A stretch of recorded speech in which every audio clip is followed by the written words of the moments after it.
तर सहकार मंत्री बाबासाहेब पाटील यांनी अखेर या संदर्भात दिलगिरी व्यक्त केलेली आहे। माझा हेतू हा शेतकऱ्यांच्या भावना दुखावण्यासाठी नव्हता। जर कोणाच्या भावना दुखावल्या असतील तर मी माफी मागतो, असं मंत्री बाबासाहेब पाटील यांनी म्हटलंय। लोकांना कर्जमाफीचा नाद लागलाय। आम्हाला निवडून यायचे पण तुम्हाला काहीतरी निवडणुकीत आश्वासन देतो। लोकांनी ठरवायला पाहिजे अगोदर काय मागायचे।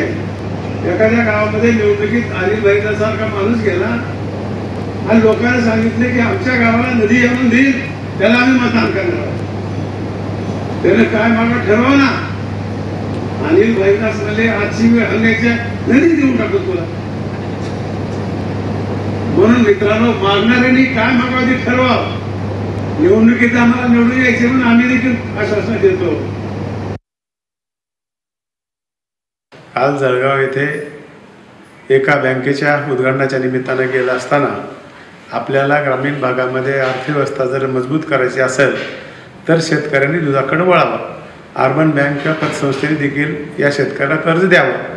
ह्या योजना फक्त कर्जमाफीमध्ये बसत नाहीत, एवढंच माझ्या पाठीमागं म्हणण्याचा उद्देश होता। कोणाच्या भावना दुखावल्या असतील मी त्याबद्दल दिलगिरी व्यक्त करतो।